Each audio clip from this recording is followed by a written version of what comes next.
Um bom sábado para todos, na paz do Senhor, que a graça de nosso Senhor Jesus Cristo estejam sempre presentes em nossas vidas. Estamos aqui mais uma vez para compartilhar a palavra de Deus, estarmos fazendo a nossa leitura bíblica comentada. Estamos lendo o Evangelho de Jesus Cristo segundo escreve São Mateus. Estamos no 27º capítulo, capítulo 27. Diz assim: E chegando a manhã, todos os príncipes dos sacerdotes e os anciãos do povo formavam juntamente conselho contra Jesus para o matarem. Nós vimos que Jesus havia sido preso na noite anterior, né? Então, os principais dos sacerdotes, os príncipes, os anciãos do povo, né, eles formavam juntamente um conselho contra Jesus para matar Jesus. Eles queriam matar Jesus. Mas importava que Jesus fosse morto. Jesus tinha que ser morto, né? Nós sabemos que Jesus tinha que ser morto. E maniatando-o, amarrando nas mãos, o levaram e entregaram ao presidente Pôncio Pilatos.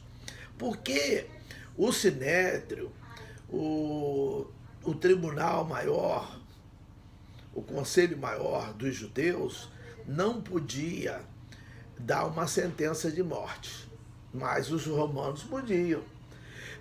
Então ele levou para o governador, aqui chama de presidente Pôncio Pilatos. 3. Então Judas, o que o traíra, vendo que fora condenado, trouxe arrependido as 30 moedas de prata aos príncipes dos sacerdotes e aos anciãos, dizendo: pequei, traindo o sangue inocente. Eles, porém, disseram: que nos importa? Isso é contigo. E ele, atirando para o templo as moedas de prata, retirou-se e foi se enforcar.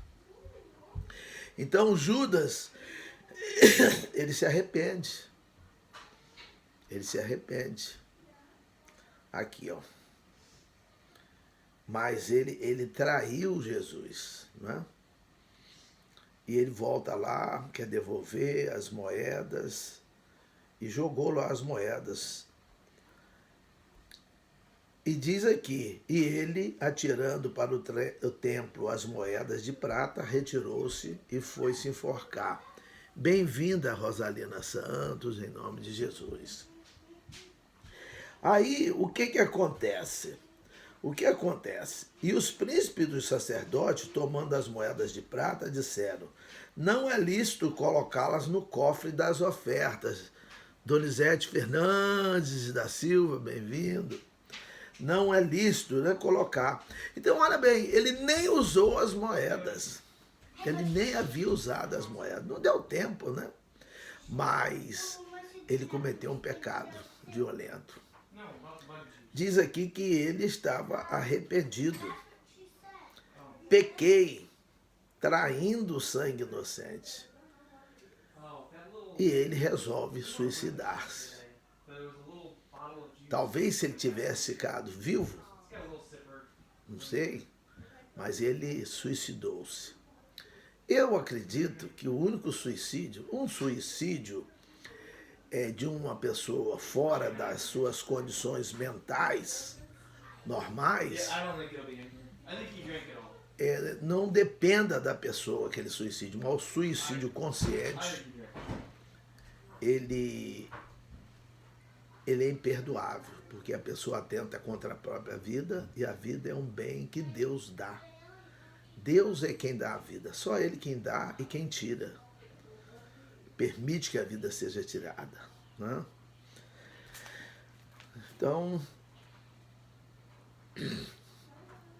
eles não quiseram colocar porque tinha preço de sangue, colocar no cofre.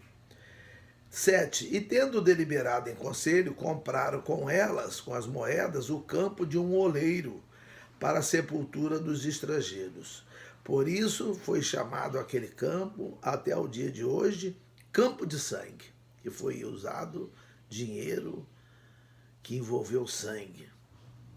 9. Então se realizou o que vaticinara o profeta Jeremias. Tomaram as 30 moedas de prata, preço do que foi avaliado, que certos filhos de Israel os avaliaram. O profeta Jeremias, no Velho Testamento, ele profetizou sobre isso. 10. E deram-nas pelo campo do oleiro, segundo o que o Senhor determinou. 11. E foi Jesus apresentado ao presidente, e o presidente o interrogou, dizendo: És tu o rei dos judeus? E disse-lhe Jesus: Tu o dizes. Você que está dizendo. Deus abençoe você também. Rosalina, você está dando a paz do Senhor, pedindo que Deus continue abençoando a todos nós que estamos aqui participando, e a todos os nossos familiares, e quem não está participando também. 12. E sendo acusado pelo príncipe dos sacerdotes e dos anciãos, nada respondeu. Disse-lhe então Pilatos: Não ouves quanto testificam contra ti? E nem uma palavra lhe respondeu, de sorte que o presidente estava muito maravilhado. Jesus estava sendo acusado e não respondia nada. Ele não respondia nada. O profeta Isaías profetiza aí disso, né? Que como uma ovelha muda foi levado ao matadouro. 15. Ora, por ocasião da festa, costumava o presidente soltar um preso, escolhendo o povo aquele que quisesse. E tinha então um preso bem conhecido, chamado Barrabás. Portanto, estando eles reunidos, disse-lhes Pilatos: Qual quereis que vos solte, Barrabás ou Jesus, chamado Cristo? Porque sabia que por inveja o haviam entregado. Eles sabiam que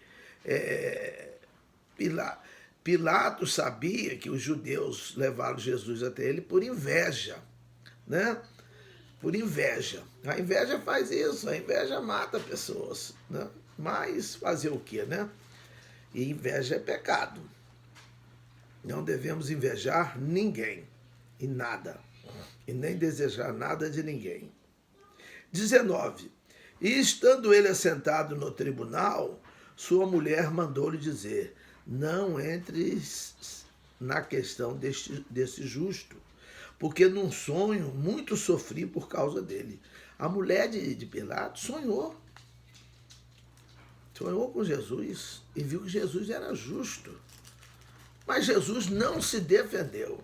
Ele tolerou tudo, meus irmãos. Que a pessoa se defende, diz que não é culpado, não, eu não fiz isso, não faz isso comigo não, não me mata não. A pessoa briga pela vida, né? Mas Jesus não respondeu nada. E a mulher de Pilatos, ela diz que ela sofreu muito num sonho a respeito de Jesus.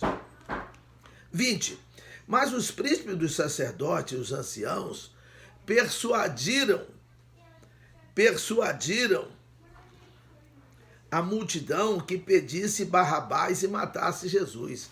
Os príncipes dos sacerdotes instigaram, levaram o povo a escolher Barrabás para ser solto. E Jesus fosse morto. 21. E respondendo o presidente, disse-lhes: Qual desses dois quereis vós que eu solte? E eles disseram: Barrabás. Disse-lhe Pilatos: Que farei então de Jesus chamado Cristo? Disseram-lhe todos: Seja crucificado. Morrer na cruz como um maldito por nossa causa. Por minha causa, por sua causa, por nossa causa. 23. O presidente, porém, disse: Mas que mal fez ele? E eles mais clamavam, dizendo: Seja crucificado. É assim mesmo, meus irmãos. Muitas pessoas querem que o justo seja sacrificado. Se você procura ser justo, você vai sofrer. A Bíblia diz, em 2 Timóteo 2, 11 a seguir, palavra fiel é esta: se com ele morrermos, com ele também viveremos. Se sofrermos, com ele também reinaremos. Né? Então, é sofrimento. Leia lá a segunda carta aos Coríntios, capítulo 11, versículos 23 a seguir. Na primeira carta, capítulo 11, versículos 23 a seguir, é ali a Santa Ceia, a leitura, né? Que se chama leitura oficial da Santa Ceia. Ali a normatização, a regulamentação da Santa Ceia. Mas leia 2 aos Coríntios 11, 23 a seguir, você vai ver o que Paulo passou. Nós não passamos nada, né? Mas tem que sofrer. Se você não estiver sofrendo, tiver uma vida muito facilitada, não tiver problemas, dá uma examinadinha. Mas tomara que a culpa do erro não seja sua, né? E Pilatos falou, mas que mal fez ele? E eles clamavam, dizendo, mas clamavam, seja crucificado. Então Pilatos, vendo que nada aproveitava, antes o tumulto crescia, tomando água, lavou as mãos diante da multidão, dizendo, estou inocente do sangue deste justo, considerai isto. E respondendo todo o povo, disse, o seu sangue caia sobre nós e sobre nossos filhos. Está vendo?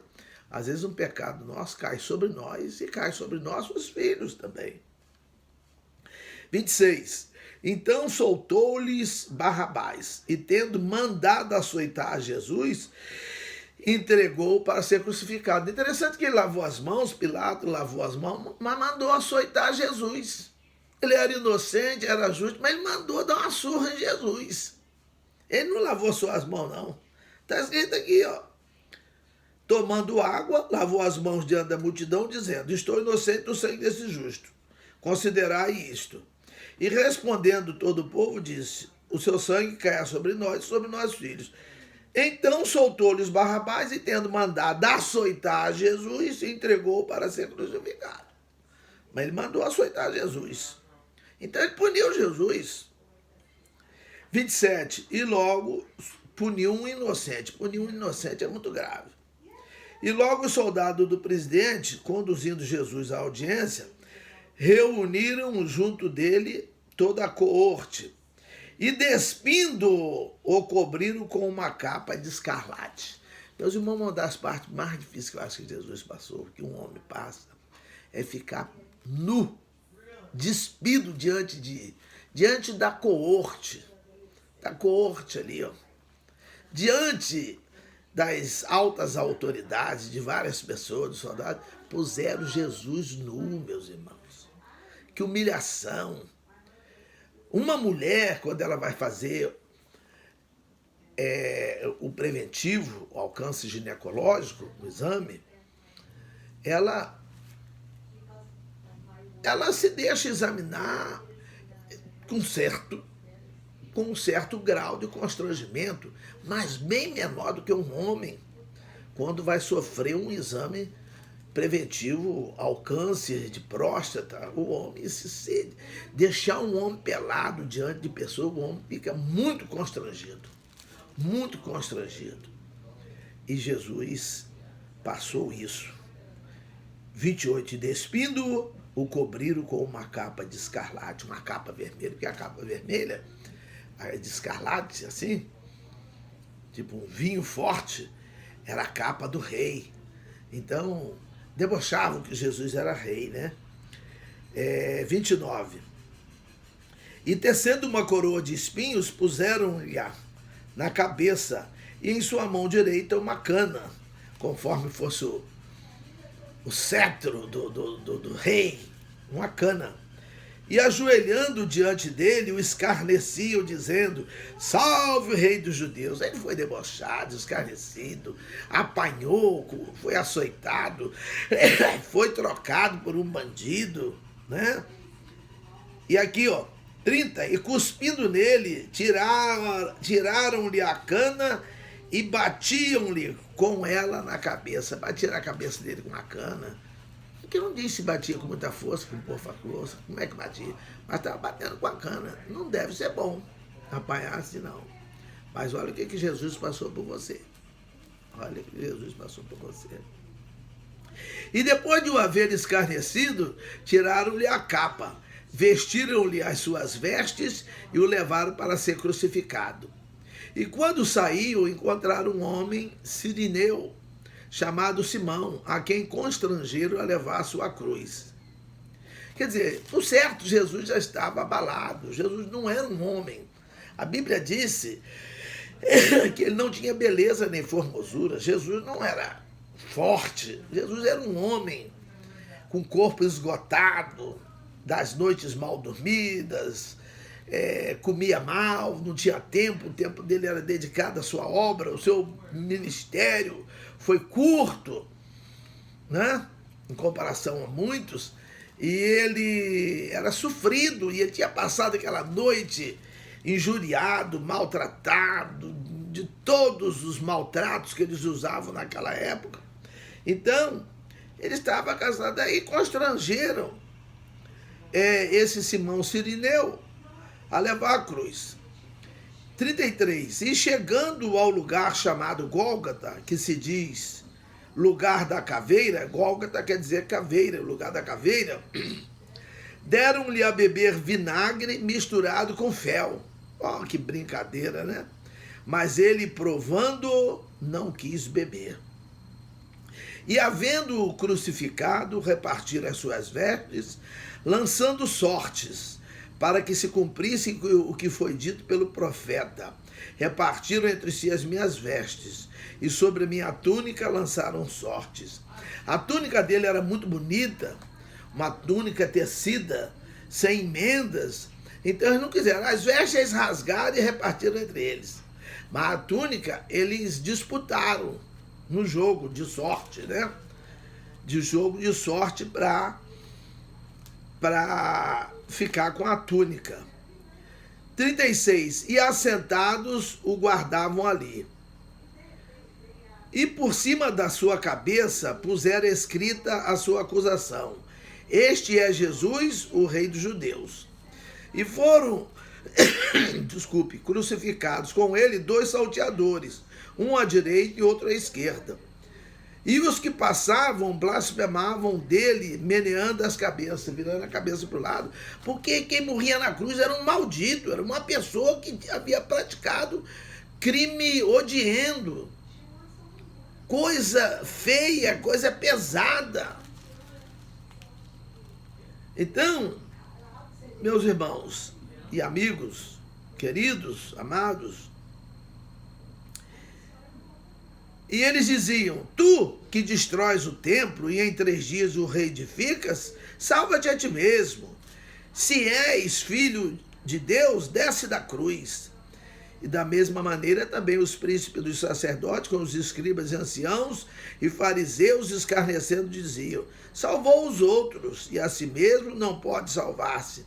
Se é o rei de Israel, desça agora da cruz e crê-lo-emos.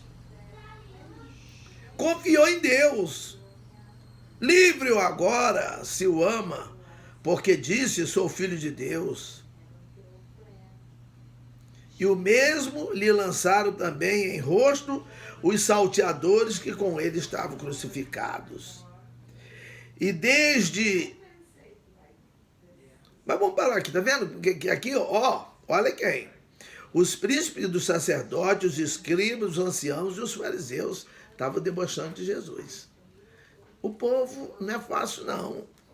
E o povo religioso, que não é fácil. Ele combate. Ele quer ver o povo aceitar Jesus, entrar na igreja para ele bater dentro da igreja. Maltratar dentro da igreja. Isso não é generalizando, não são todos, não. Mas tem uma grande maioria que é assim.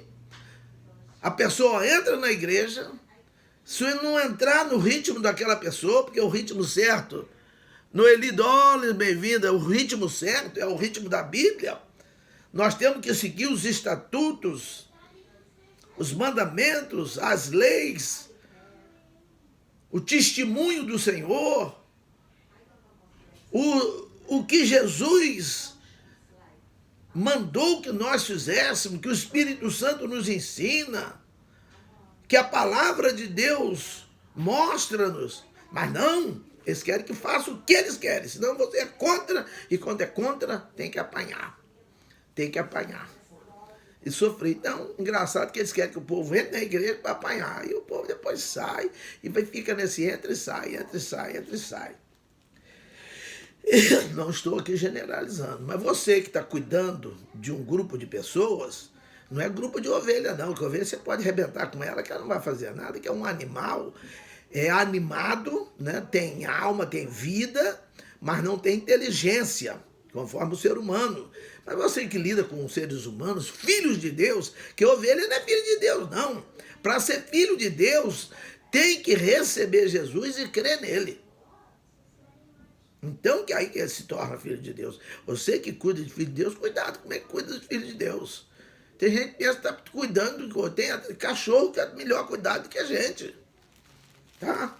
Então cuidado, tenha muito cuidado no trato com as pessoas. E aqui continua. E desde a hora sexta, que era meio-dia, houve trevas sobre toda a terra até a hora nona, que era 3 horas da tarde.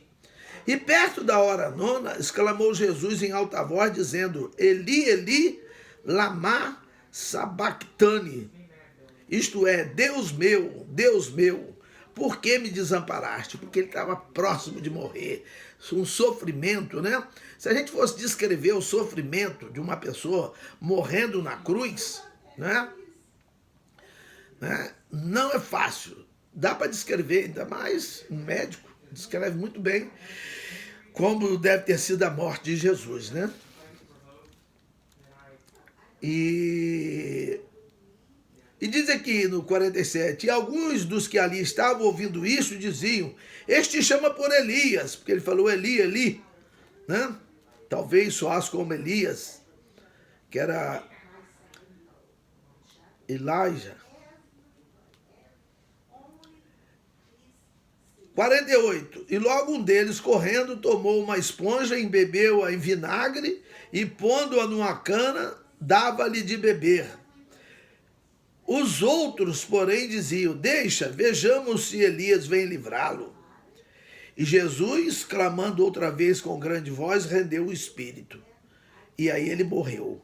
Quando ele morre, no versículo 51, diz, e eis que o véu do templo se rasgou em 2, de alto a baixo, e tremeu a terra, e fenderam-se as pedras, e abriram-se os sepulcros, e muitos corpos de santos que dormiam foram ressuscitados. E saindo dos sepulcros, depois da ressurreição dele, entraram na cidade santa e apareceram a muitos. E o centurião e os que com ele guardavam a Jesus, vendo o terremoto e as coisas que haviam sucedido, tiveram grande temor e disseram, verdadeiramente este era filho de Deus. Porque o sol escureceu de meio-dia até 3 horas da tarde. Meio-dia estaremos orando o sino ali. Tá? As provações vêm. Tá bom? Vamos estar orando. Sempre estamos orando, mas agora nós vamos fazer uma oração específica. Tá? Pode deixar. Então, olha bem. Ficou em trevas. Houve trevas. A partir de meio-dia. Meio-dia é a hora que o sol está mais forte. De meio-dia a 3 horas da tarde. Às 3 horas da tarde ele morre. O véu do templo que separava o lugar santo do lugar santíssimo, ele se rasgou de alto a baixo. Abrindo, não havia mais separação do lugar santo para o lugar santíssimo. Houve terremoto, a terra se fendeu. Sepulcros se abriram. Quem estava lá, os santos, pessoas que morreram justificadas, santificadas, elas ressuscitaram e foram vistas, apareceram a muitos. E aí o centurião e os guardas que estavam ali ficaram apavorados. Verdadeiramente este é o Filho de Deus. 55. E estavam ali olhando de longe muitas mulheres que tinham seguido Jesus desde a Galiléia para o servir, entre as quais estavam Maria Madalena e Maria, mãe de Tiago, e de José e a mãe dos filhos de Zebedeu. E vinda já à tarde, chegou um homem rico de Arimateia, por nome José, que também era discípulo de Jesus. Este foi ter com Pilatos e pediu-lhe o corpo de Jesus. Então Pilatos mandou que o corpo lhe fosse dado. Esse homem era senador também. Outro evangelho diz que ele era senador. Ele pediu que o corpo de Jesus fosse dado para ele. E Pilatos mandou que o corpo lhe fosse dado. E José, tomando o corpo, envolveu-o num fino e limpo lençol e o pôs no seu sepulcro novo, que havia aberto em rocha, e rodando uma grande pedra para a porta do sepulcro, retirou-se. Ele colocou Jesus num sepulcro que ele havia feito para a família dele, né? E era novinho. Né? E rolou uma pedra e colocou defronte do sepulcro. E no dia seguinte, que é o dia depois da preparação, reuniram-se os príncipes dos sacerdotes e os fariseus em casa de Pilatos, dizendo: Senhor, lembramos-nos de que aquele enganador, vivendo ainda, disse: depois de 3 dias ressuscitarei. Manda, pois, que o sepulcro seja guardado com segurança até o 3º dia. Não se dê o caso que os seus discípulos vão de noite e o furtem, e digam ao povo: ressuscitou dentre os mortos. E assim o último erro será pior do que o primeiro. E disse-lhe Pilatos: tendes a guarda, ide, guardai-o como entenderdes. E, indo eles, seguraram o sepulcro com a guarda, selando a pedra. E selaram a pedra, né? E eles ficaram lá, os soldados, guardando, para que ninguém mexesse no corpo, porque Jesus falou que ele ia ressuscitar. Eles pensaram: os discípulos virão aqui à noite e roubarão o corpo e vão dizer que ele ressuscitou. Meus irmãos, e é assim, né? O mundo ainda hoje, né? A gente vê gente falar de um fóssil de 80 milhões de anos, mas Jesus, que foi há 2000 e poucos anos, a pessoa tem dúvida, né? O nome de Jesus, ele é espalhado, pregado, anunciado, mostrado, publicado, publicitado em todo o mundo, e tem gente que tem dúvida. Deixe Jesus entrar no seu coração, se você ainda não tem Jesus. Você vai ver do que Jesus é capaz. Procure servir Jesus com toda a sua força. Procure amar a Deus de todo o teu coração, toda a tua alma, com todas as tuas forças e todo o teu entendimento, e ao próximo como a ti mesmo. E você verá, eu verei, o quanto será gratificante viver servindo ao Senhor. Que tenhamos um excelente fim de semana. Hoje é o último dia da semana, é o dia de sábado. Muitos estão trabalhando, mas muitos já estão descansando. E Deus continue abençoando a todos com as suas mãos potentes, suas mãos santas, suas mãos de amor, atendendo, suprindo as necessidades, trazendo alento para as dores, trazendo solução para os problemas de cada um. Cada um de nós tem seus problemas, todos têm problemas, né? Então todos temos problemas, os mais diversos. Parece que passamos uns dias sem ter problemas, aí aparecem os problemas e será assim até a volta do Senhor, quando estaremos para sempre com Ele e na presença do Senhor. A abundância de alegria, a fartura de alegria e delícias perpetuamente. Então nós não teremos mais tristeza, nem dor, nem rancor, nem preocupação, nem provações. Essa provação aqui, ó, que você está declarando aqui, Deus tem solução para tudo. Que o Senhor continue abençoando a todos nós. Amém.